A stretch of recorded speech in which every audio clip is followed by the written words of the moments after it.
달빛처럼 포근한 옛 이야기, 월명야담입니다. 오늘도 건강과 웃음이 늘 함께 하시길 바랍니다. 구독과 좋아요로 함께 해주시면 더 많은 이야기를 들려드릴 수 있습니다. 자, 이제 달빛 같은 이야기 속으로 함께 걸어가 보겠습니다. 봄볕이 따사로운 5월의 장터는 사람들의 목소리로 가득했습니다. 생선을 파는 아낙네의 호객 소리, 엿장수의 징소리, 그리고 이리저리 오가는 발걸음들이 하나로 섞여 장터 특유의 흥겨운 소음을 만들어냈지요. 그 북적이는 사람들 사이로 강현우는 묵묵히 걸어가고 있었습니다. 등에는 누군가의 짐을 메고 있었고 이마에는 구슬땀이 송골송골 맺혀 있었지요. 연우는 24세 평민 사내였습니다. 장터에서 품팔이로 살아가는 그였지만 얼굴만큼은 단정했지요. 다만 먹고 사는 게 바빠 혼처를 구할 여유조차 없었습니다. 아침부터 저녁까지 짐을 나르고 밭을 갈고 땔감을 패는 일로 하루가 흘러갔으니까요. 그런 연우에게 장터는 삶의 터전이자 모든 것이었습니다. 해가 뉘엿뉘엿 서쪽으로 기울던 어느 날 오후였습니다. 연우는 하루 일을 마치고 장터 뒤편 골목을 지나가고 있었지요. 사람들이 잘 다니지 않는 좁은 길목이었습니다. 그때 연우의 발걸음이 멈췄습니다.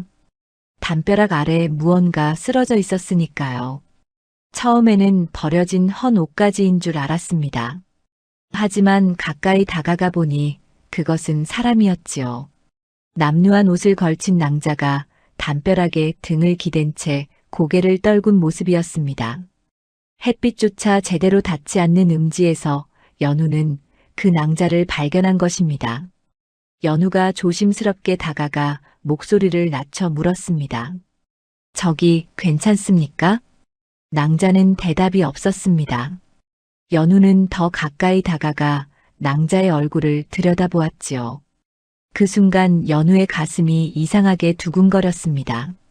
낭자의 얼굴은 먼지와 때로 얼룩져 있었지만 그 속에서도 기이하게 아름다운 이목구비가 드러났습니다. 까무러치듯 감긴 눈꺼풀 아래로 길게 뻗은 속눈썹이 떨리고 있었지요. 연우는 낭자의 숨결을 확인했습니다. 가늘게나마 숨을 쉬고 있었지요. 다만 얼굴이 창백하고 입술이 바싹 마른 것으로 보아 오래 굶은 듯 했습니다. 연우는 품속에서 낮에 먹다 남긴 주먹밥 하나를 꺼냈습니다. 원래는 저녁으로 먹으려던 것이었지만 이 낭자에게 더 필요해 보였지요. 이것이라도 드십시오. 연우가 낭자의 곁에 주먹밥을 내려놓으려는데 그때 낭자가 눈을 떴습니다. 희미하게 뜬 눈동자가 연우를 바라보았지요. 그 눈빛을 본 순간 연우는 말문이 막혔습니다. 거지 낭자의 눈이라고 하기엔 너무나 깊고 슬픈 눈이었습니다. 마치 세상 모든 고통을 다 겪은 듯한 눈빛이었지요. 낭자는 연우를 보더니 고개를 돌렸습니다. 입을 열지도 않았고 손을 내밀지도 않았지요. 그저 고개를 돌려 외면할 뿐이었습니다. 연우는 당황했지만 주먹밥을 낭자의 곁에 조용히 놓았습니다. 배고프실 텐데 드시지요. 제가 여기 놓고 가겠습니다. 연우는 몇 걸음 물러나 담벼락 너머에 몸을 숨겼습니다. 그리고 조용히 지켜보았지요. 한참을 그렇게 있다가 낭자가 천천히 손을 뻗었습니다. 떨리는 손으로 주먹밥을 집어들더니 조금씩 베어 먹기 시작했지요. 급하게 먹는 것도 아니었습니다. 마치 무언가를 참아내듯 천천히, 아주 천천히 먹어나갔습니다. 연우는 그 모습을 보며 가슴 한켠이 이상하게 저려왔습니다. 왜 그런지는 스스로도 알 수 없었지요. 그저 이 낭자를 그냥 지나칠 수 없다는 생각만이 마음속에 가득했습니다. 해가 완전히 지고 어둠이 내렸습니다. 연우는 자리를 떠나지 못하고 그 자리에서 낭자를 지켜보았지요. 낭자는 주먹밥을 다 먹고 나서 다시 담벼락에 등을 기댄 채 눈을 감았습니다. 그리고 그대로 잠이 든 듯 했지요. 연우는 조용히 자리에서 일어났습니다. 집으로 돌아가야 했지만 발걸음이 떨어지지 않았습니다. 한참을 망설이다가 연우는 자신의 옷을 벗어 낭자에게 살며시 덮어주었습니다. 그리고 나서야 비로소 장터를 빠져나왔지요. 그날 밤 연우는 잠을 이루지 못했습니다. 자꾸만 그 낭자의 얼굴이 떠올랐습니다. 슬픈 눈빛, 떨리는 손, 그리고 말없이 고개를 돌리던 그 모습이 머릿속을 떠나지 않았지요.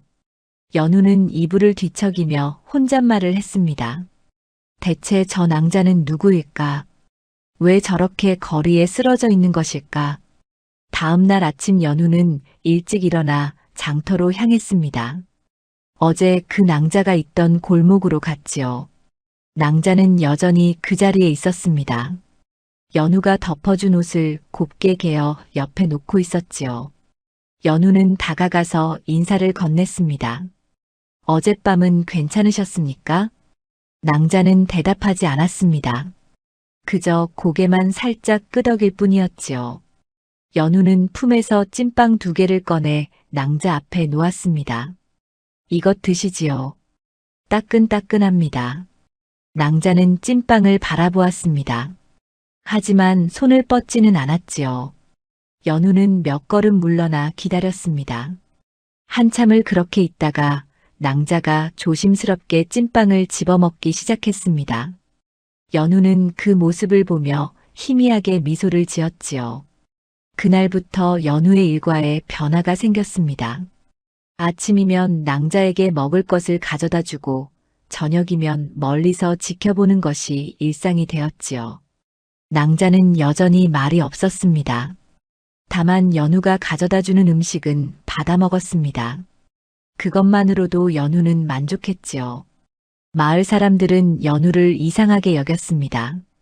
품팔이 사내가 거지 낭자를 돌본다니 무슨 까닭인지 모르겠다고 수군거렸지요. 하지만 연우는 아랑곳하지 않았습니다. 스스로도 이유를 알 수 없었지만 그저 이 낭자를 지켜보고 싶다는 마음뿐이었으니까요. 그렇게 며칠이 흘렀습니다. 낭자의 얼굴에 조금씩 혈색이 돌기 시작했지요. 연우는 그 모습을 보며 조용히 다짐했습니다.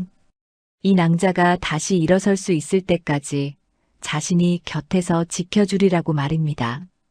연초는 여전히 말이 없었습니다. 연우가 아침마다 음식을 가져다 주어도 고맙다는 말 한마디 하지 않았지요. 그저 고개를 살짝 숙일 뿐이었습니다. 연우는 그런 연초가 답답하면서도 한편으로는 이해가 갔습니다.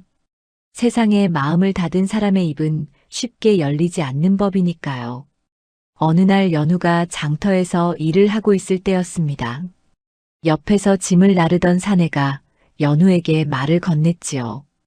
연우, 자네 요즘 장터 뒤편 골목에 있는 거지한테 음식을 갖다 준다며? 그렇습니다. 아이고, 그러지 말게. 저 여자는 재수가 없다고 소문이 자자하다네. 연우는 고개를 들어 사내를 바라보았습니다. 사내는 고개를 절레절레 흔들며 말을 이었지요.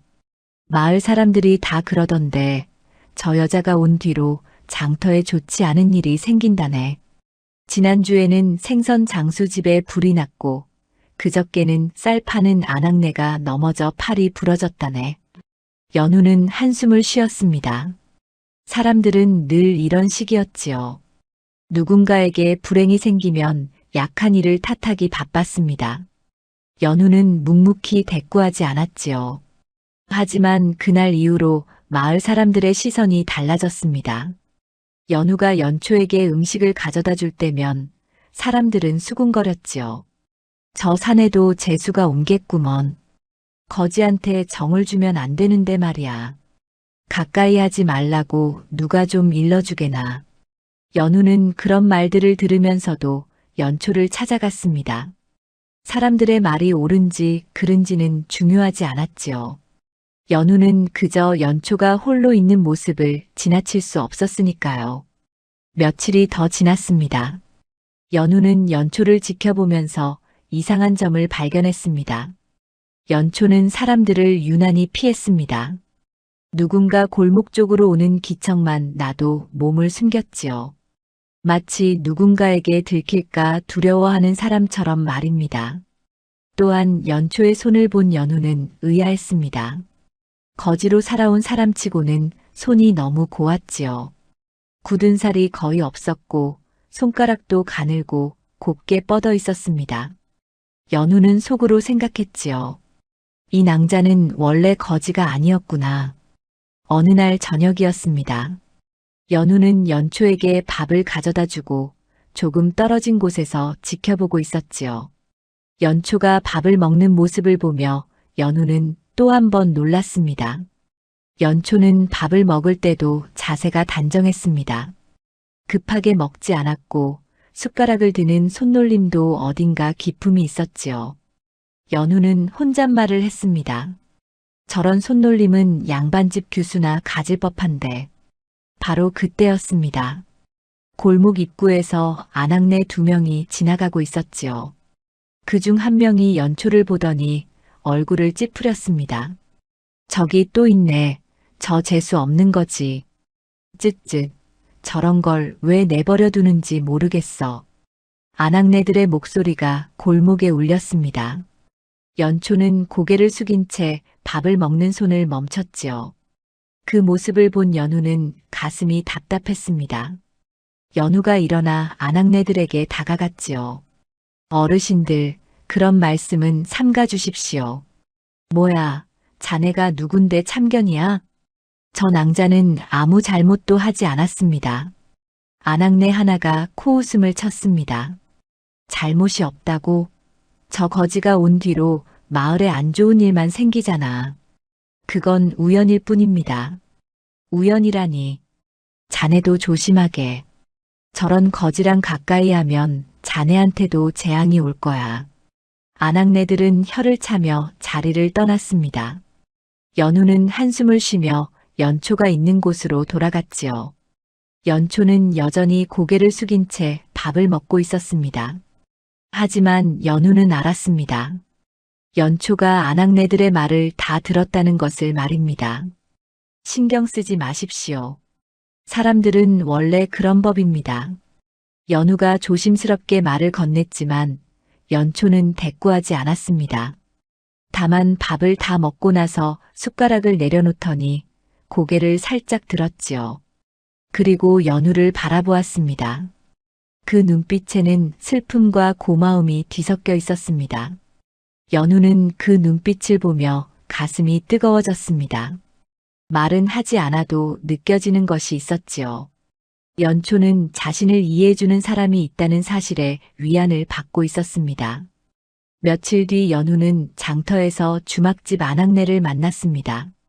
그 아낙네는 마을에서 소문의 밝기로 유명한 사람이었지요. 연우가 인사를 하자 아낙네가 다가왔습니다. 연우, 자네 정말 장터 뒤편 거지를 돌보고 있다며? 예, 그렇습니다. 아낙네는 주변을 살피더니 목소리를 낮췄습니다. 자네, 저 거지 좀 이상하지 않나? 내가 보기엔 말이야, 도망자 같은 눈을 하고 있어. 도망자라뇨? 그래, 뭔가를 피해 숨어 사는 사람의 눈이야. 내가 젊었을 적에 도망 온 양반집 며느리를 본 적이 있는데 저 낭자 눈빛이 딱 그랬어. 연우는 아낙네의 말에 귀를 기울였습니다. 아낙네는 계속 말을 이었지요. 그리고 말이야, 저 거지 손을 봤나? 거지 손이 아니야. 양반집 규수 손이지. 내가 오래 주막을 하면서 온갖 사람을 다 봤는데 저런 손은 일하지 않고 잘한 사람만 가질 수 있어. 연우도 같은 생각을 하고 있었습니다. 연초는 분명 평범한 거지가 아니었지요. 하지만 그것이 무엇을 의미하는지는 알 수 없었습니다. 자네, 조심하게. 저 거지한테 무슨 사연이 있는지 모르지만 자칫 자네까지 공경에 빠질 수 있어. 아낙네의 충고에도 연우는 고개를 저었습니다. 괜찮습니다. 저는 그저 굶주린 사람을 도울 뿐입니다. 허허, 고집이 세네. 좋아, 자네 뜻대로 하게. 하지만 정 그럴 거면 저 거지를 장터 뒤편이 아닌 다른 곳으로 옮기는 게 어떻겠나? 사람들 눈에 띄지 않는 곳으로 말이야. 연우는 안악내의 말을 곰곰이 생각했습니다. 그 말이 옳았지요. 연초가 장터 뒤편에 계속 있으면 사람들의 시선을 피할 수 없었습니다. 연우는 결심했습니다. 연초를 안전한 곳으로 옮기기로 말입니다. 그날 저녁 연우는 연초를 찾아갔습니다. 그리고 조심스럽게 말을 꺼냈지요. 저 혹시 다른 곳으로 옮기실 생각은 없으십니까? 연초는 고개를 들어 연우를 바라보았습니다. 연우는 말을 이었지요. 장터 밖에 빈 움막이 하나 있습니다. 사람들 눈에 띄지 않고 바람도 막을 수 있는 곳입니다. 거기서 지내시는 게 어떻겠습니까? 연초는 한참을 연우를 바라보았습니다. 그리고 천천히 고개를 끄덕였지요. 연우는 안도의 한숨을 내쉬었습니다. 연초가 자신을 믿어주고 있다는 것을 알았으니까요. 연우는 스스로에게 물었습니다. 왜 이렇게까지 이 낭자를 돌보려 하는 것일까? 이유를 알 수 없었지만 연우는 확신했습니다. 자신이 연초를 지켜야 한다는 것을 말입니다. 연우는 연초를 장터 밖 움막으로 옮겼습니다. 그곳은 마을에서 조금 떨어진 곳이었지요. 사람들의 발길이 닿지 않아 한적했고 무엇보다 연초가 숨어 지내기에 적당했습니다. 움막은 비록 낡았지만 비바람은 막을 수 있었지요. 연우는 움막을 깨끗이 치우고 멍석을 깔아주었습니다. 여기서 지내십시오. 제가 매일 음식을 가져다 드리겠습니다. 연초는 움막을 둘러보더니 고개를 숙여 감사의 뜻을 표했습니다. 여전히 말은 없었지만 연우는 그것만으로도 충분했지요. 며칠이 흘렀습니다. 연우는 아침마다 움막을 찾아가 연초에게 음식을 가져다 주었습니다. 그러던 어느 날 주막집 안악내가 연우를 불러 세웠지요. 연우, 자네한테 할 말이 있네. 무슨 일이십니까? 안악내는 주변을 살피더니 목소리를 낮췄습니다. 어제 장터에 수상한 사람이 왔었어. 마을 사람들한테 거지를 본 적 있느냐고 물어보더군. 연우의 얼굴이 굳었습니다. 안악내는 말을 이었지요. 그 사람 얼굴을 보니까 보통 사람이 아니더라고. 관아에서 온 사람 같았어. 혹시 저 거지가 무슨 죄를 지은 건 아닐까? 그럴 리 없습니다. 그래도 조심하게. 찾는 사람이 있다는 건 뭔가 사연이 있다는 뜻이야. 연우는 고개를 끄덕이고 서둘러 움막으로 향했습니다. 가슴이 두근거렸지요. 혹시 연초에게 위험이 닥친 건 아닐까 하는 불안감이 엄습했습니다. 움막에 도착했을 때 연초는 움막 밖에 앉아 하늘을 바라보고 있었습니다. 연우가 다가가자 연초는 고개를 돌렸지요. 연우는 숨을 고르고 조심스럽게 말했습니다. 저 혹시 낭자를 찾는 사람이 있습니까? 순간 연초의 얼굴이 창백해졌습니다. 손이 떨리기 시작했지요. 연우는 그 모습을 보며 확신했습니다. 연초는 분명 누군가를 피해 도망 온 것이었습니다. 괜찮습니다. 제가 지켜드리겠습니다. 연우의 말에 연초는 고개를 들어 연우를 바라보았습니다. 그 눈에는 두려움과 함께 간절함이 서려 있었지요. 연우는 연초의 손을 잡으려다 멈췄습니다. 그저 안심시키듯 말했습니다. 숨어 계십시오. 제가 알아보고 오겠습니다. 연우는 서둘러 장터로 돌아갔습니다. 주막으로 가서 안악내에게 물었지요. 그 사람이 어떻게 생겼습니까? 글쎄, 나이는 40쯤 되어 보였고 관복은 아니지만 비단 옷을 입고 있더군. 눈빛이 날카로워서 한눈에 범상치 않은 사람이라는 걸 알 수 있었어. 그 사람이 뭐라고 물었습니까? 거지 처녀를 본 적 있느냐고 했지. 나는 모른다고 했어. 괜히 자네한테 피해가 갈까 봐서 말이야. 연우는 안악내에게 고개를 숙여 감사의 뜻을 표했습니다. 안악내는 한숨을 쉬며 말했지요. 연후, 내가 보기엔 말이야. 저 처녀는 도망자가 맞는 것 같아. 그리고 저 처녀를 찾는 사람은 틀림없이 나쁜 놈일 거야. 어찌 그리 확신하십니까? 저 처녀 눈을 봐. 겁에 질린 사람의 눈이야. 만약 저 처녀가 죄를 지었다면 저렇게 순한 눈을 할 리 없어. 내가 오래 살면서 온갖 사람을 다 봤는데 저 눈은 피해자야.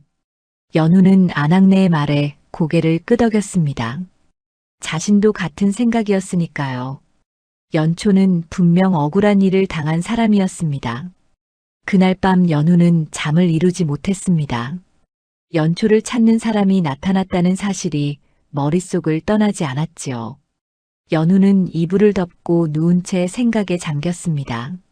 저 낭자는 대체 누구일까? 무슨 일이 있었기에 저렇게 숨어 지내는 것일까? 다음 날 아침 연우는 일찍 움막으로 향했습니다. 연초에게 음식을 가져다 주려고 했지요. 그런데 움막 근처에 다다랐을 때 이상한 소리가 들렸습니다. 누군가 신음하는 소리였지요. 연우는 서둘러 움막으로 뛰어들었습니다.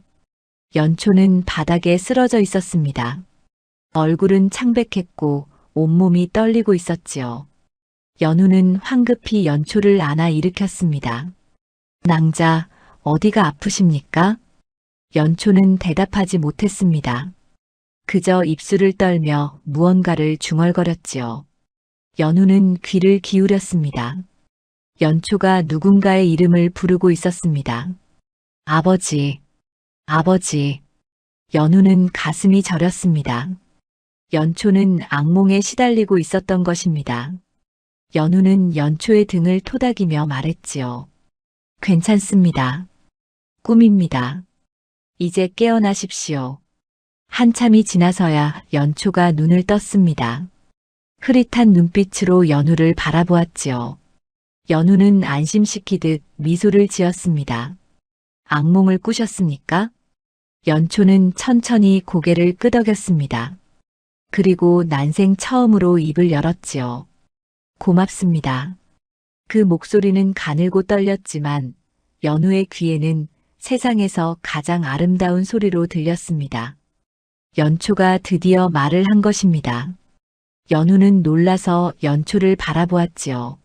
말씀하실 수 있으셨군요. 연초는 고개를 숙였습니다. 그리고 다시 입을 열었지요. 죄송합니다. 그동안 말을 하지 못해서. 아닙니다. 사정이 있으셨을 테지요. 연초는 눈물을 흘리기 시작했습니다. 연우는 당황했지만 그저 가만히 연초 곁에 앉아 있었지요. 한참을 울던 연초가 눈물을 닦으며 말했습니다. 저는 매일 밤 악몽을 꿉니다. 아버지가 돌아가시던 날의 꿈을요. 연우는 조용히 들었습니다. 연초는 떨리는 목소리로 말을 이었지요. 아버지는 억울하게 돌아가셨습니다. 누명을 쓰고 더 이상 말을 잇지 못하고 연초는 다시 흐느꼈습니다. 연우는 연초의 어깨에 손을 올리며 말했습니다. 괜찮습니다. 말씀하지 않으셔도 됩니다. 연초는 고개를 저었습니다. 말하고 싶습니다. 처음으로 믿을 수 있는 사람을 만났으니까요. 연우는 가슴이 뜨거워졌습니다. 연초가 자신을 믿어준다는 사실에 감격했지요. 연초는 눈물을 닦으며 천천히 말하기 시작했습니다. 저는 원래 양반집 딸이었습니다. 연우는 놀라지 않았습니다. 이미 짐작하고 있었으니까요. 연초는 말을 이었지요. 아버지는 관아에서 일하셨습니다. 청렴하고 바른 분이셨지요. 하지만 그것이 화근이 되었습니다. 연초의 목소리가 떨렸습니다. 연우는 조용히 기다렸지요. 아버지는 관아의 부정을 고발하려 했습니다. 하지만 오히려 누명을 쓰고 옥에 갇히셨습니다. 그리고 그곳에서 돌아가셨지요. 연우는 주먹을 불끈 쥐었습니다. 억울함이 치밀어 올랐지요. 그 후 저희 집안은 풍비박산이 났습니다. 재산은 모두 빼앗겼고 저는 도망쳐 나왔습니다. 그럼 낭자를 찾는 사람은? 아버지를 모함한 사람입니다. 저를 찾아 없애려고 할 겁니다. 연우는 이를 악물었습니다. 세상에 이런 일이 있다니. 연우는 연초의 손을 꼭 잡았습니다. 걱정하지 마십시오. 제가 낭자를 지키겠습니다. 연초는 연우를 바라보았습니다. 그 눈에는 더 이상 두려움만 있지 않았습니다. 희망이 생긴 눈빛이었지요. 연우는 다짐했습니다. 반드시 연초를 지켜내리라고 말입니다. 연우는 연초를 움막에 숨겨두고 더욱 조심스럽게 행동했습니다. 장터에 나갈 때도 주변을 살폈고 누군가 수상한 낌새를 보이면 귀를 기울였지요. 하지만 며칠 동안은 아무 일도 일어나지 않았습니다. 연우는 조금씩 안심하기 시작했습니다. 그러던 어느 날 오후였습니다. 연우는 장터에서 짐을 나르고 있었지요. 땀을 닦으며 잠시 쉬고 있는데 장터 입구가 술렁이기 시작했습니다. 사람들이 누군가를 향해 고개를 숙이고 있었지요. 아전 나리께서 오셨다. 어서 길을 비켜라. 사람들 사이로 한 사내가 걸어 들어왔습니다. 40줄의 사내였는데 비단옷을 입고 있었지요. 얼굴은 살이 쪄서 붉었고 눈빛은 날카로웠습니다. 바로 마을 아전 조만길이었습니다. 조만길은 장터를 천천히 둘러보며 걸어갔습니다. 사람들은 그가 지나갈 때마다 허리를 굽혔지요. 조만길은 권세가 대단한 사람이었습니다. 관아에서 일하며 마을의 크고 작은 일을 모두 관장했으니까요. 연우는 조만길을 보며 눈살을 찌푸렸습니다. 조만길은 청렴하지 못한 사람으로 소문이 자자했지요. 백성들의 세금을 착복하고 힘없는 사람들을 괴롭힌다는 말이 마을에 떠돌았습니다. 하지만 아무도 그를 고발하지 못했습니다. 조만길의 권세가 무서웠으니까요. 조만길은 장터를 한 바퀴 돌더니 주막으로 들어갔습니다. 주막 주인은 황급히 달려나와 조만길을 맞았지요. 나리, 어서 오십시오. 술 한잔 하러 왔다. 안주는 좋은 것으로 내오너라. 조만길은 주막 안으로 들어가 자리를 잡았습니다. 연우는 멀리서 그 모습을 지켜보았지요. 조만길이 주막에 앉아 술을 마시는 동안 연우는 불안한 마음을 떨칠 수 없었습니다. 한 시즌쯤 지났을까요? 조만길이 주막에서 나왔습니다. 그는 비틀거리며 걸었지요. 술에 취한 모양이었습니다. 조만길은 장터를 가로질러 걸어가고 있었는데 그때였습니다. 장터 한쪽에서 한 여인이 물동이를 이고 지나가고 있었습니다. 연초였습니다. 연우는 깜짝 놀랐지요. 연초가 왜 움막에서 나온 것일까요? 연우는 서둘러 연초에게 다가가려 했습니다. 하지만 그보다 먼저 조만길이 연초를 발견했습니다. 조만길은 걸음을 멈추고 연초를 뚫어져라 바라보았지요. 그의 눈빛이 변했습니다. 술에 취한 흐릿한 눈이 순간 날카롭게 빛났습니다. 연초도 조만길을 보았습니다. 그 순간 연초의 얼굴이 창백해졌지요. 물동이를 든 손이 떨리기 시작했습니다. 연초는 고개를 숙이고 서둘러 자리를 피하려 했습니다. 조만길이 연초를 불러 세웠습니다. 거기 서라. 연초는 걸음을 멈췄습니다. 온몸이 굳어버린 듯 했지요. 조만길은 천천히 연초에게 다가갔습니다. 그리고 연초의 얼굴을 자세히 들여다보았습니다. 내가 어디서 본 듯한데. 조만길은 눈을 가늘게 뜨고 연초를 살폈습니다. 연초는 고개를 더욱 숙였지요. 조만길은 한참을 연초를 바라보더니 고개를 갸웃거렸습니다. 이상하다. 분명 본 적이 있는 얼굴인데. 그때 연우가 다가왔습니다. 연우는 조만길과 연초 사이에 섰지요. 날이 무슨 일이십니까? 조만길은 연우를 보며 인상을 찌푸렸습니다. 내가 누구냐? 저는 장터에서 품팔이하는 강연우라고 합니다. 강연우? 저 계집은 누구냐? 제가 아는 사람입니다. 조만길은 코웃음을 쳤습니다. 내가 아는 사람, 거지 같은 것이 누구를 안다고. 연우는 이를 악물었습니다. 하지만 참았지요. 조만길과 다투면 연초에게 피해가 갈 것이 분명했으니까요. 날이, 저희는 일이 있어 가봐야 합니다. 연우는 연초의 손을 잡고 자리를 떠나려 했습니다. 하지만 조만길이 연우의 팔을 붙잡았지요. 잠깐, 내가 가라고 했느냐? 날이, 저 계집 얼굴이 낯익다. 내가 어디서 본 것이 분명해. 조만길은 다시 연초를 바라보았습니다. 연초는 고개를 들지 못한 채 숨을 죽이고 있었지요. 조만길은 한참을 생각하더니 손가락을 튕겼습니다. 아, 맞다. 내가 그 계집이구나. 연초의 몸이 떨렸습니다. 조만길은 비웃으며 말했지요. 내가 죽은 이판서의 딸 아니냐? 그래, 분명 너다. 연우는 깜짝 놀라 연초를 바라보았습니다. 연초는 눈물을 흘리고 있었지요. 조만길은 크게 웃었습니다. 허허, 세상에. 내가 내를 찾느라 얼마나 고생했는지 아느냐? 그런데 이렇게 장터에서 만날 줄이야. 날이, 저 낭자를 아십니까? 연우가 물었지만 조만길은 대꾸하지 않았습니다. 그는 주변을 둘러보더니 큰 소리로 외쳤지요. 여봐라, 사람 없느냐? 잠시 뒤 조만길의 부하들이 달려왔습니다. 조만길은 그들에게 명령했지요.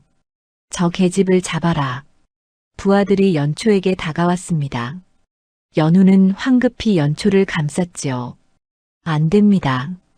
이 낭자는 아무 죄도 없습니다. 죄가 없다고? 저 계집의 아비가 무슨 짓을 했는지 아느냐? 역적의 딸이다.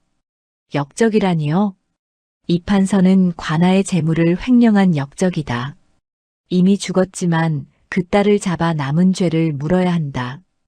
연우는 조만길의 말이 거짓임을 직감했습니다. 연초의 아버지가 역적일 리 없었지요. 오히려 조만길이 무언가를 숨기고 있는 것이 분명했습니다. 날이, 제발 이 낭자를 놓아주십시오. 내가 감히 나한테 명령하느냐? 물러서지 않으면 너도 같이 잡아가겠다. 조만길의 부하들이 칼을 빼들었습니다. 연우는 물러서지 않았지요. 연초를 꼭 안고 있었습니다. 조만길은 비웃으며 말했습니다. 거지 계집 하나 때문에 목숨을 버릴 셈이냐? 이 낭자는 거지가 아닙니다. 억울하게 누명을 쓴 사람입니다. 입 다물어라. 내가 무엇을 안다고. 조만길은 부하들에게 손짓했습니다. 부하들이 연우를 밀치고 연초를 붙잡으려 했지요. 연우는 버텼지만 힘으로는 상대가 되지 않았습니다. 그때였습니다. 장터 사람들이 하나 둘 모여들기 시작했지요. 주막 안악내도 나왔습니다. 사람들은 조만길의 행동을 지켜보고 있었습니다. 조만길은 사람들을 보며 인상을 찌푸렸습니다. 너무 많은 사람이 보고 있었지요. 조만길은 부하들에게 말했습니다. 일단 물러서거라. 부하들이 물러섰습니다. 조만길은 연우를 노려보며 말했지요. 오늘은 넘어가겠다. 하지만 저 계집은 반드시 잡을 것이다. 너도 조심해라. 역적의 딸을 숨겨주면 너도 같은 죄인이 된다. 조만길은 부하들을 데리고 자리를 떠났습니다. 연우는 연초를 안고 그 자리에 주저앉았지요. 연초는 연우의 품에서 흐느끼고 있었습니다. 주막 안악내가 다가와 말했습니다. 연우, 어서 저 처녀를 데리고 피해야 해. 조만길은 반드시 다시 올 거야. 연우는 고개를 끄덕였습니다. 그리고 연초를 일으켜 세웠지요. 낭자, 어서 가십시다. 연우는 연초를 데리고 서둘러 장터를 빠져나왔습니다. 뒤돌아보니 조만길이 멀리서 이쪽을 바라보고 있었지요. 그 눈빛은 차갑고 음험했습니다. 연우는 확신했습니다. 연초는 지금 위험에 처해 있다는 것을요. 그리고 자신이 연초를 반드시 지켜내야 한다는 것을 말입니다. 연우는 연초를 데리고 움막으로 돌아왔습니다. 하지만 그곳도 이제 안전하지 않았지요. 조만끼리 연초를 알아봤으니 곧 사람을 보낼 것이 분명했습니다. 연우는 다른 곳을 찾아야 했습니다. 낭자, 여기서는 더 이상 머물 수 없습니다. 다른 곳으로 가야 합니다. 연초는 고개를 끄덕였습니다. 눈가에는 아직 눈물이 맺혀 있었지요. 연우는 연초를 바라보며 물었습니다. 낭자, 조만끼리 낭자의 아버님을 해친 자입니까? 연초는 한참을 망설이다 입을 열었습니다. 그렇습니다. 조만끼리 아버지를 모함했습니다. 연우는 주먹을 불끈 쥐었습니다. 역시 그랬습니다. 조만끼리 연초의 아버지를 역적으로 몰아죽인 것이지요. 아버지는 관아에서 문서를 관리하는 일을 하셨습니다. 어느 날 조만끼리 세금을 착복하는 것을 발견하셨지요. 아버지는 그것을 상부에 알리려 했습니다. 연초의 목소리가 떨렸습니다. 연우는 조용히 들었지요. 하지만 조만끼리 먼저 손을 썼습니다. 오히려 아버지가 세금을 횡령했다고 누명을 씌웠지요. 증거까지 조작했습니다. 아버지는 옥에 갇혔고 그곳에서 돌아가셨습니다. 그럼 낭자는? 저는 도망쳐 나왔습니다. 조만끼리 저까지 없애려 했으니까요. 아버지의 억울함을 증명할 사람이 없어야 했던 것입니다. 연우는 분노가 치밀어 올랐습니다. 조만길 같은 자가 권세를 부리며 살고 연초 같은 사람은 거지가 되어 숨어 지내야 한다니. 세상이 이렇게 불공평할 수 있을까요? 낭자, 제가 반드시 낭자의 억울함을 풀어드리겠습니다. 아닙니다. 저 때문에 연우께서 다치시면 안 됩니다. 괜찮습니다. 저는 이미 각오했습니다. 연우는 연초의 손을 잡았습니다. 연초는 연우를 바라보았지요. 그 눈빛에는 감사와 미안함이 뒤섞여 있었습니다. 연우는 연초를 마을 밖 산속 작은 암자로 옮겼습니다. 그곳은 아무도 찾지 않는 곳이었지요. 연우는 암자 스님에게 사정을 이야기하고 연초를 부탁했습니다. 스님, 이 낭자를 잠시 숨겨주십시오. 무슨 사연이 있는 모양이구려. 억울한 일을 당한 사람입니다. 스님은 연초를 보더니 고개를 끄덕였습니다. 알겠네. 여기는 안전하니 걱정 말게나. 연우는 스님에게 절을 올리고 연초에게 말했습니다. 낭자, 제가 조만길의 과거를 알아보고 오겠습니다. 그러니 여기서 기다려 주십시오. 조만길의 과거를요? 예. 분명 조만길에게는 약점이 있을 것입니다. 그것을 찾으면 낭자의 아버님 억울함을 풀 수 있을지도 모릅니다. 연초는 연우를 붙잡았습니다. 위험합니다. 조만길은 무서운 사람입니다. 괜찮습니다. 조심하겠습니다. 연우는 연초를 안심시키고 암자를 나섰습니다. 그리고 마을로 돌아와 조만길에 대해 알아보기 시작했지요. 연우는 장터 사람들에게 조만길에 대해 물어보았습니다. 하지만 모두들 입을 다물었지요. 조만길을 두려워했던 것입니다. 연우는 주막으로 갔습니다. 주막 아낙네라면 무언가 알고 있을지도 몰랐으니까요. 아주머니, 조만길에 대해 아시는 것이 있습니까? 아낙네는 주변을 살피더니 목소리를 낮췄습니다. 왜 그런 걸 물어보는 게야? 알아야 할 일이 있습니다. 아낙네는 한숨을 쉬었습니다. 조만길은 원래 이 마을 사람이 아니야. 10여 년 전에 다른 고을에서 왔지. 그때부터 관아에서 일하기 시작했어. 그 전에는 무엇을 했습니까? 그건 아무도 몰라. 입을 꽉 다물고 있거든. 다만 소문으로는 다른 고을에서 무슨 사고를 쳐서 도망 온 거라고 하더군. 연우는 귀가 번쩍 뜨였습니다. 조만길에게 숨기고 싶은 과거가 있다는 뜻이었지요. 어느 고을에서 왔는지 아십니까? 글쎄, 정확히는 모르겠어. 하지만 북쪽 고을이라고 들었어. 그곳에서 무슨 일이 있었는지는 모르겠지만 연우는 고개를 끄덕였습니다. 단서를 잡은 것입니다. 연우는 안학내에게 고맙다는 인사를 하고 자리를 떠났지요. 그날 밤 연우는 잠을 이루지 못했습니다. 머릿속으로 여러 생각이 스쳐 지나갔지요. 조만길의 과거를 알아내려면 어떻게 해야 할까? 북쪽 고을까지 가야 할까?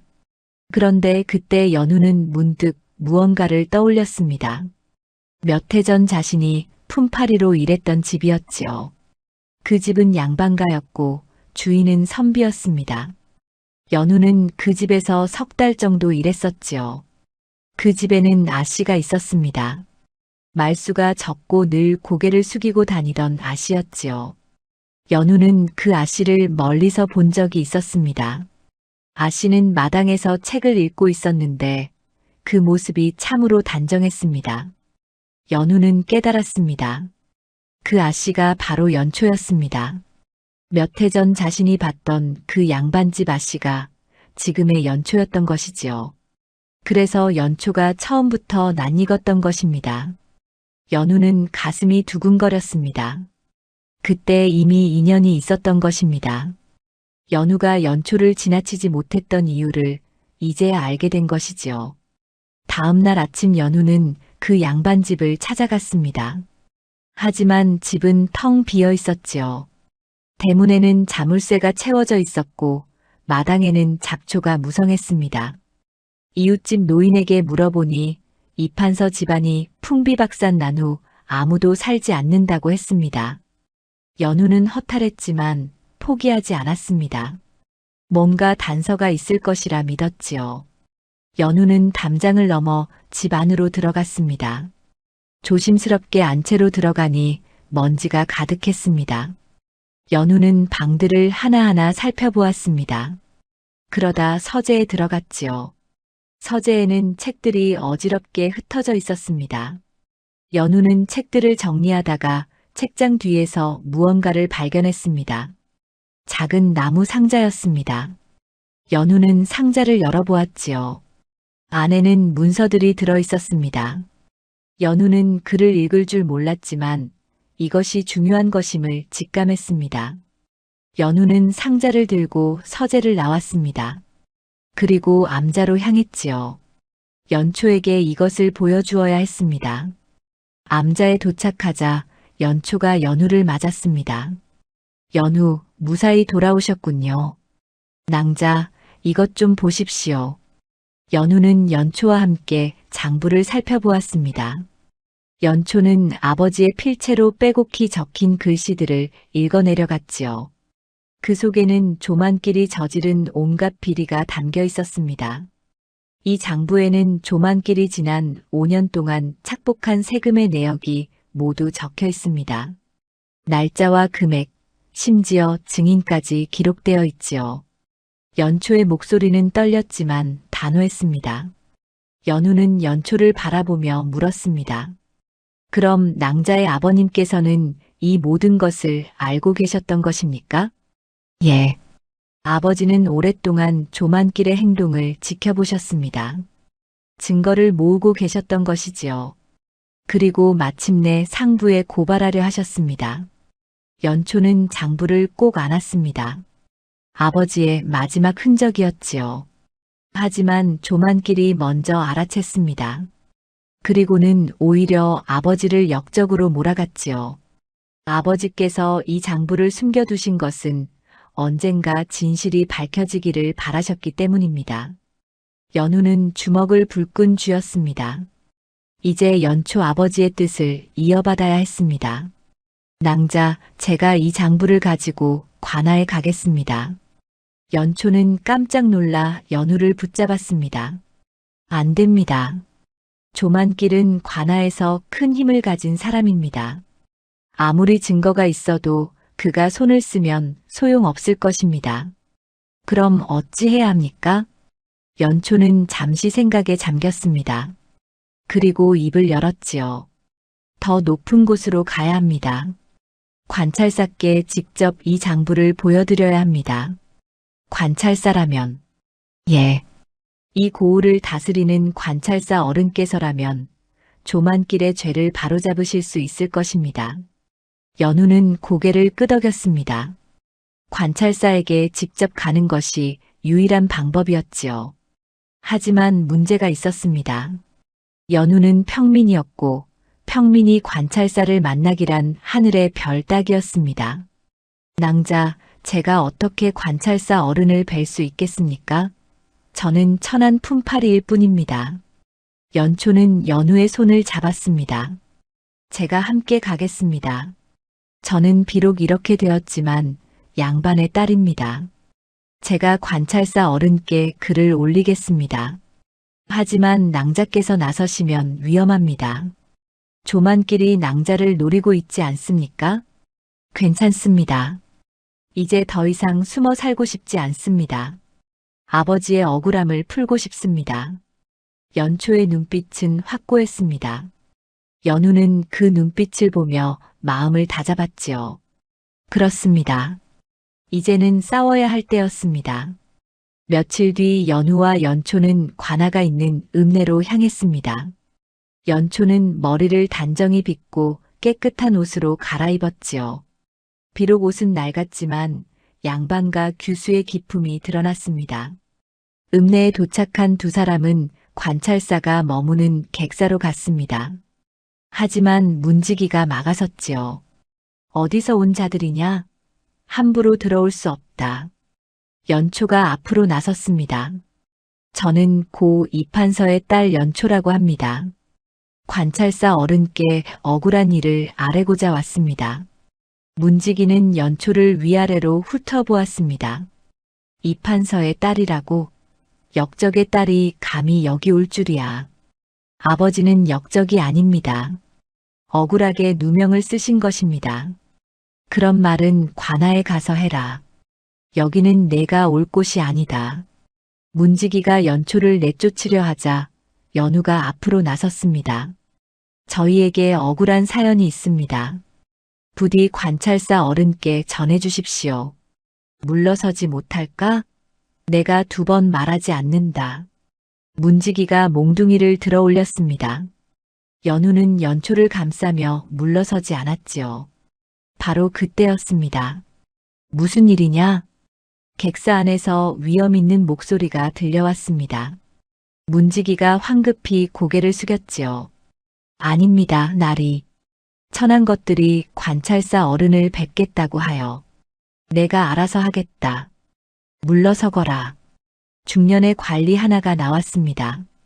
비단 관복을 입은 것으로 보아 높은 벼슬아치였지요. 그가 연초와 연우를 바라보았습니다. 너희가 관찰사 어른을 뵙고자 한다고? 연초는 무릎을 꿇고 절을 올렸습니다. 예, 나리. 저는 억울하게 역적으로 몰린 이판서의 딸 연초라고 합니다. 아버지의 억울함을 풀고자 관찰사 어른께 아뢰고자 왔습니다. 관리는 연초를 자세히 바라보았습니다. 그리고 조용히 물었지요. 이판서라면 1년 전에 역적으로 몰려 옥사한 그 사람 말이냐? 예, 나리. 그런 사연이 있었구나. 하지만 이미 판결이 난 일을 다시 들춰낸다는 것이 쉬운 일이 아니다. 알고 있습니다. 하지만 증거가 있습니다. 연초는 품에서 장부를 꺼내 관리에게 바쳤습니다. 관리는 장부를 받아 펼쳐보았지요. 그의 얼굴이 점점 굳어졌습니다. 이것은 아버지께서 남기신 장부입니다. 아전 조만길이 세금을 착복한 증거입니다. 조만길이 아버지를 모함하여 역적으로 몰아간 것입니다. 관리는 한참을 장부를 들여다보았습니다. 그리고 고개를 끄덕이더니 말했지요. 이 장부가 사실이라면 큰일이로다. 잠시 기다려라. 내가 관찰사 어른께 아뢰겠다. 관리는 객사 안으로 들어갔습니다. 연우와 연초는 문 밖에서 기다렸지요. 가슴이 두근거렸습니다. 과연 관찰사가 이 억울함을 들어줄 것인가? 1시경쯤 지났을까요? 관리가 다시 나왔습니다. 관찰사께서 너희를 들이라 하신다. 연우와 연초는 서로를 바라보았습니다. 드디어 기회가 온 것입니다. 두 사람은 객사 안으로 들어갔지요. 관찰사는 대청에 앉아 있었습니다. 육순 가까운 나이로 보였고 백발이 성성했지만 눈빛만큼은 날카로웠습니다. 연우와 연초는 무릎을 꿇고 절을 올렸습니다. 엎드렸습니다. 관찰사는 두 사람을 내려다보았습니다. 그리고 장부를 들어보이며 물었지요. 이것이 내 아비가 남긴 장부라고 했느냐? 예, 그렇습니다. 이 장부가 사실이라면 조만길은 큰 죄를 지은 것이다. 하지만 어찌 내가 이것을 믿을 수 있겠느냐? 내가 조작한 것일 수도 있지 않겠느냐? 연초는 고개를 들어 관찰사를 바라보았습니다. 저는 거짓을 말하지 않았습니다.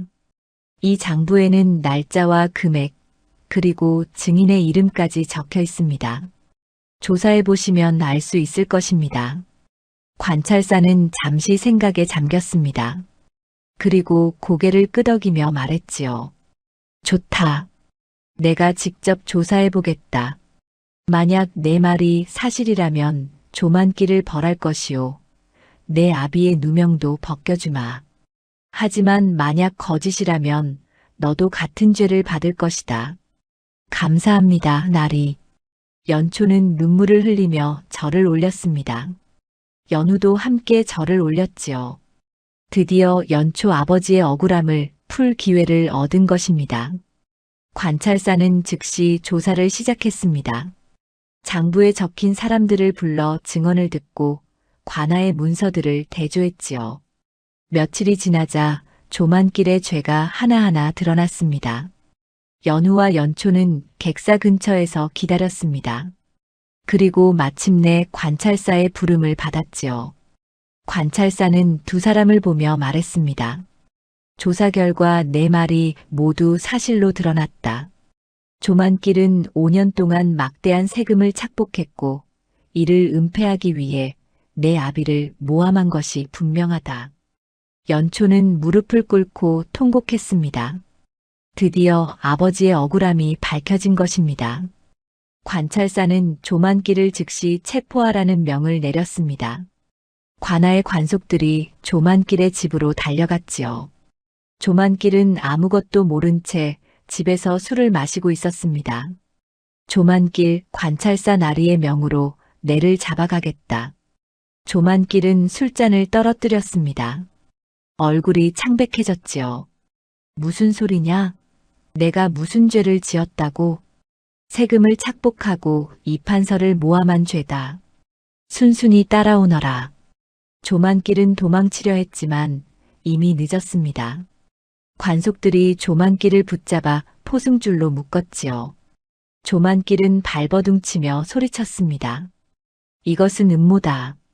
누가 나를 모함하는 것이다. 하지만 아무도 조만길의 말에 귀를 기울이지 않았습니다. 조만길은 관아로 끌려갔지요. 마을 사람들은 조만길이 잡혀가는 모습을 보며 수군거렸습니다. 저 양반이 결국 잡혔구먼. 당연하지. 그동안 나쁜 짓을 얼마나 많이 했는데. 이제야 세상이 바로 섰어. 주막 안악내도 그 광경을 보고 있었습니다. 안악내는 연우를 찾아왔지요. 연우 들었나? 조만길이 잡혔다더군. 예, 알고 있습니다. 내가 무슨 일을 한 게냐? 연우는 미소를 지으며 대답했습니다. 저는 아무것도 하지 않았습니다. 다만 진실이 밝혀진 것뿐입니다. 안악내는 고개를 끄덕였습니다. 그리고 조용히 말했지요. 그 처녀 덕분이겠지. 저 낭자가 보통 사람이 아니라고 했잖아. 예, 맞습니다. 어디 있나? 저 낭자를 보고 싶구먼. 곧 모시고 오겠습니다. 연우는 암자로 가서 연초를 데리고 왔습니다. 안악내는 연초를 보자 반갑게 맞았지요. 아이고 낭자. 그동안 고생이 많았겠어. 아닙니다. 아주머니께서 저를 도와주셨습니다. 내가 뭘 도왔다고. 다 연우가 한 일이지. 안악내는 연우와 연초를 번갈아 보며 흐뭇하게 웃었습니다. 그리고 말했지요. 이제 낭자도 떳떳하게 살 수 있겠구먼. 아버님의 누명도 벗겨졌으니 말이야. 고맙습니다. 모두 여러분 덕분입니다. 연초는 눈물을 흘리며 절을 올렸습니다. 안악내는 연초를 일으켜 세우며 말했지요. 울지 마. 이제 좋은 일만 남았어. 며칠 뒤 관아에서 판결이 내려졌습니다. 조만길은 세금 착복과 무고죄로 유배형에 처해졌지요.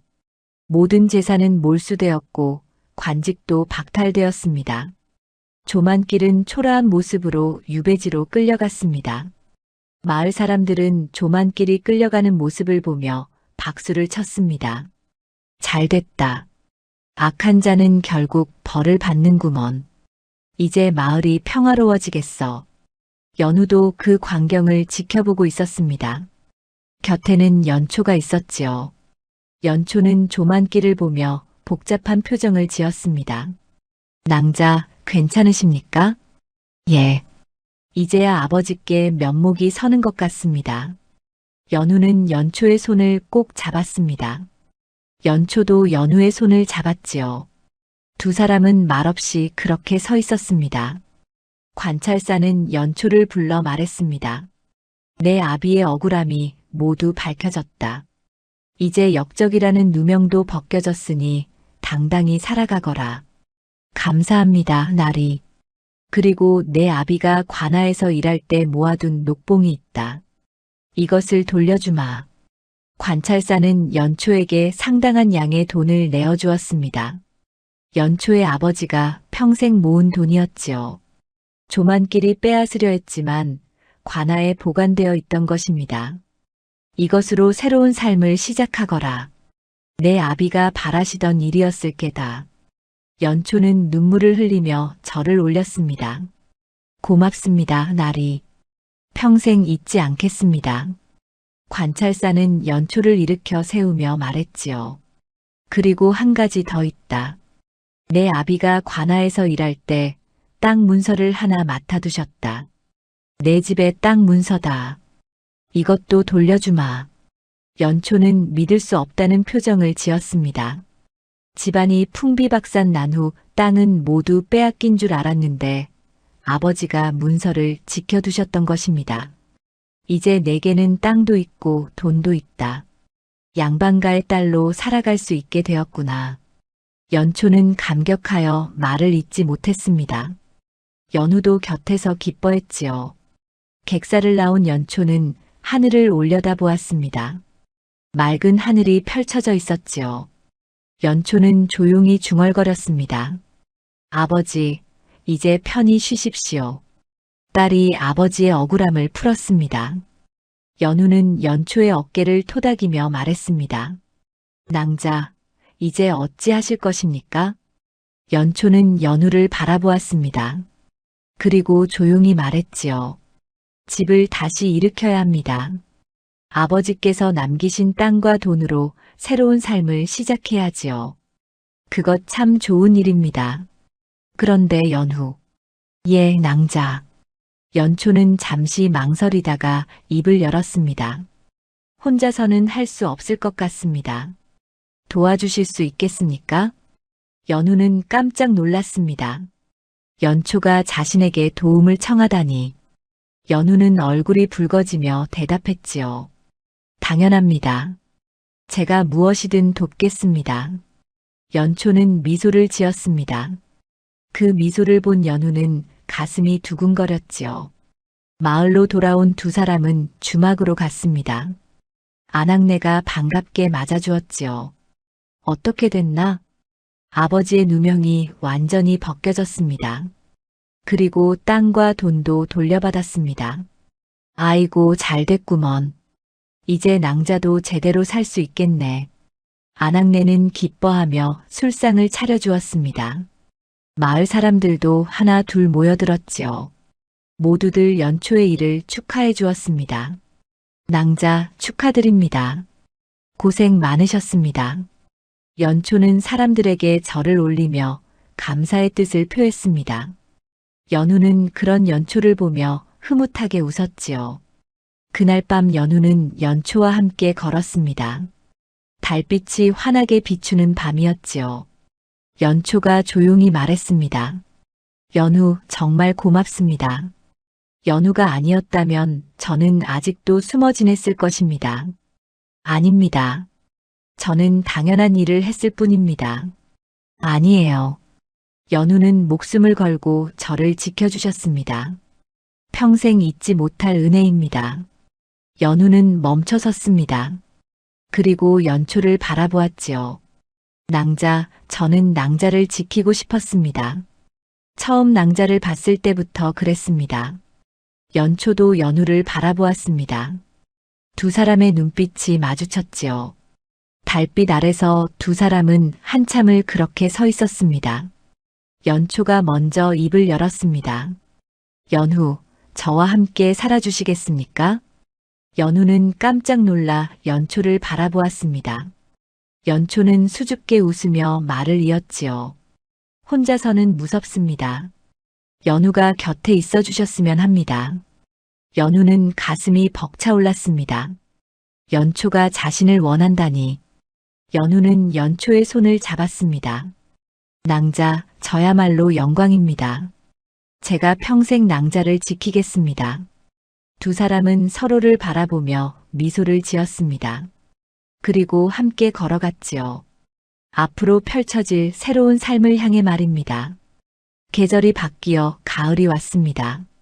연초는 아버지가 남긴 집을 다시 일으켰지요. 오랫동안 비어있던 집은 연우의 도움으로 깨끗이 정리되었습니다. 담장을 고치고 마당을 쓸고 방을 수리했지요. 집은 예전의 모습을 되찾아갔습니다. 연초는 양반가의 딸로 돌아왔지만 교만하지 않았습니다. 오히려 겸손했지요. 거지로 살던 시절을 잊지 않았고 자신을 도와준 사람들에게 늘 감사했습니다. 어느 날 연초는 주막 안악내를 찾아갔습니다. 안악내는 연초를 보고 반갑게 맞았지요. 아이고 낭자, 어쩐 일이신가? 아주머니께 인사드리러 왔습니다. 연초는 비단 보자기에 싼 선물을 내밀었습니다. 안악내가 보자기를 풀어보니 고운 옷감이 들어있었지요. 이게 뭔가? 아주머니께서 저를 도와주셨잖습니까? 작은 보답입니다. 아이고, 이런 걸 받을 수 없어. 받아주십시오. 아주머니가 아니었다면 저는 연우를 만나지 못했을 것입니다.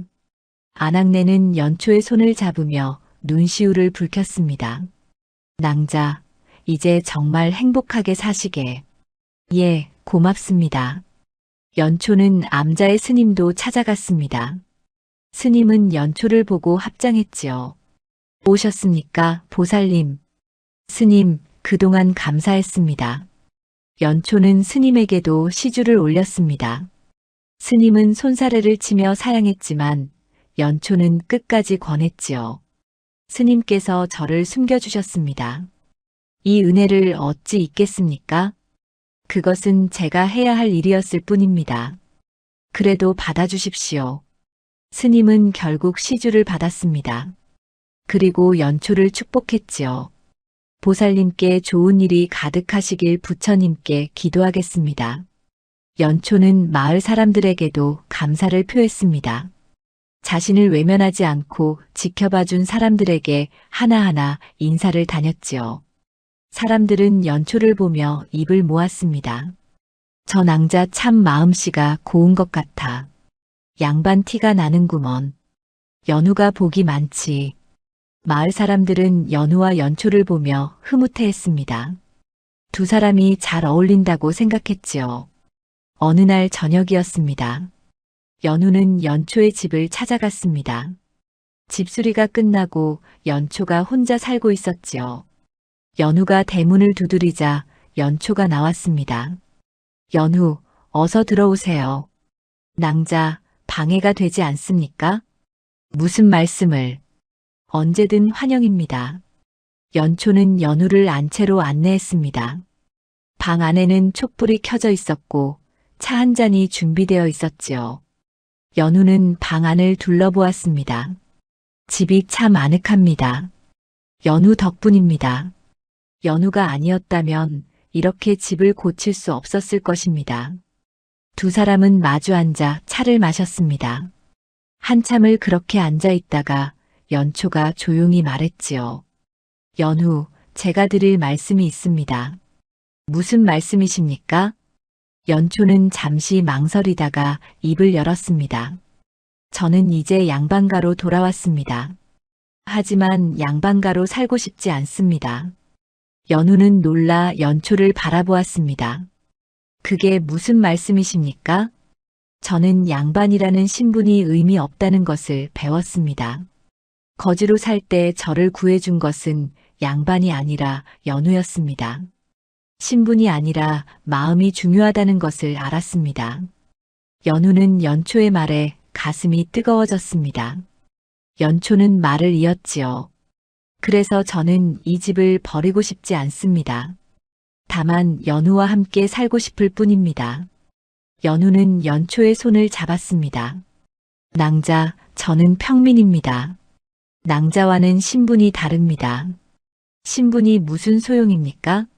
제 목숨을 구해준 것은 연우입니다. 저를 사람으로 대해준 것도 연우였습니다. 연초의 눈에는 눈물이 고여 있었습니다.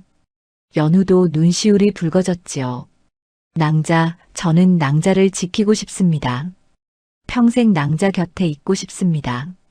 저도 그렇습니다, 연우. 두 사람은 서로를 바라보았습니다. 그리고 조용히 미소를 지었지요. 더 이상 말은 필요 없었습니다. 두 사람의 마음은 이미 하나였으니까요. 다음 날 연우는 주막 안악내를 찾아갔습니다. 안악내는 연우를 보고 웃으며 물었지요. 연우, 무슨 일이냐? 아주머니, 저 혼례를 올리려 합니다. 혼례를? 누구랑? 연초 낭자와 말입니다. 안악내는 손뼉을 치며 기뻐했습니다. 아이고, 잘 됐구먼. 내가 기다리던 소식이야.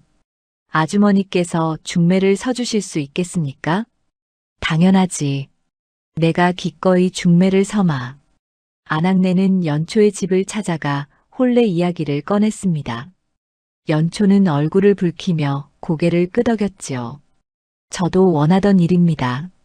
그럼 언제 혼례를 올릴까? 아주머니께서 정해 주십시오. 안악내는 마을 사람들과 의논하여 길이를 잡았습니다. 한 달 뒤였지요. 그동안 혼례 준비를 하기로 했습니다. 마을 사람들은 모두 기뻐했습니다. 연우와 연초의 혼례를 축복해 주었지요. 사람들은 저마다 혼례 준비를 도왔습니다. 혼례 날이 다가왔습니다. 연초의 집은 꽃으로 장식되었고 마당에는 잔치상이 차려졌지요. 마을 사람들이 모두 모여 혼례를 구경했습니다. 연우는 새 옷을 입고 연초의 집으로 향했습니다. 가슴이 두근거렸지요. 드디어 연초와 부부가 되는 날이었습니다. 연초도 새 옷을 입고 연우를 기다리고 있었습니다.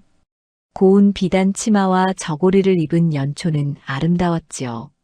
연우는 연초를 보고 말문이 막혔습니다.